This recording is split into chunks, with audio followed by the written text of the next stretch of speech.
ये जो one nation one election की बात नरेंद्र मोदी 2019 से कर रहे हैं, 2019 में जब उनको दोबारा कामयाबी मिली तो उस वक्त ऑल पार्टी मीटिंग हुई थी।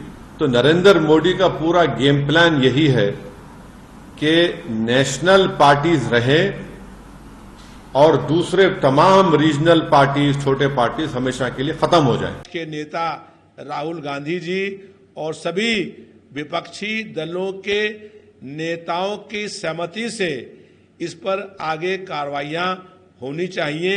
हम लोग वैसे चाहते हैं कि देश में लोकसभा और विधानसभा के चुनाव साथ में हों। प्रैक्टिकल नहीं दिखता आज के समय से, और आज के संविधान की जो व्यवस्थाएं हैं उसके तहत ये प्रैक्टिकल है, संभव ही नहीं है। प्रैक्टिकल की बात ही नहीं है, ये संभव ही नहीं है। ये तभी संभव हो सकता है यदि आप संविधान में ऐसा संशोधन करें, एक कि जो 5 साल का कार्यकाल वन नेशन वन इलेक्शन लागू हो गया 1 जनवरी 2025 से, मान लीजिए अब पूरे देश की विधानसभाओं का और देश की लोकसभा का इलेक्शन एक साथ होगा, 5 साल के लिए वो चलेंगी सरकार। तो उसको नहीं मानते, ये नहीं चलने वाला है डेमोक्रेसी में। ये डेमोक्रेसी को टिकाना है तो जब जब चाहिए तब इलेक्शन करना पड़ेगा। एक देश एक चुनाव, one nation one election, Narendra Modi ji शुरू से ही इसके पक्ष थे।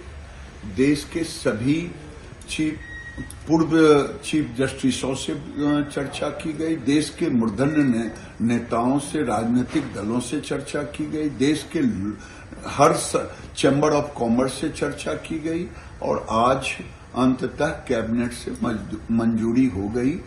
खड़गे की भाषा केवल विध्वंसक भाषा होती है, निगेटिव होती है। ये खड़गे वही हैं जो देश को कहा था कि अगर 20 सीट और आ जाती तो मोदी सहित सबको जेल भेज देता। वन नेशन वन इलेक्शन तो होना ही चाहिए था। 1967 तक जो भी चुनाव हुए विधानसभा लोकसभा का एक साथ ही हुए, इसीलिए बहुत सा एंगल है जिसके चलते वन नेशन वन इलेक्शन होना चाहिए। और सब एंगल को छोड़ दीजिए, साल में 9 महीना आचार संहिता लगा रहने से विकास का काम हैम्पर होता था। देश के अंदर लगातार चुनाव होते रहते हैं। एक तो विकास की गति बाधित होती है, दूसरा लोगों के काम नहीं होते और लगातार लोग चुनाव की प्रक्रिया में ही फंसे रहते हैं। जो आदरणीय प्रधानमंत्री जी ने ये पिछले दिनों एक कमेटी बनाई थी, उस कमेटी की रिपोर्ट भी आई, आज कैबिनेट ने उसको मंजूरी दी है। मैं बहुत बहुत धन्यवाद करता हूं। इससे खर्चा भी कम होगा, विकास की गति भी देश के अंदर बढ़ेगी। नेशन वन इलेक्शन में जो हाई लेवल कमेटी की रिकमेंडेशंस थी उसको एक्सेप्ट किया है। High level committee recommendations on one nation one election, on simultaneous elections, that those recommendations have been accepted today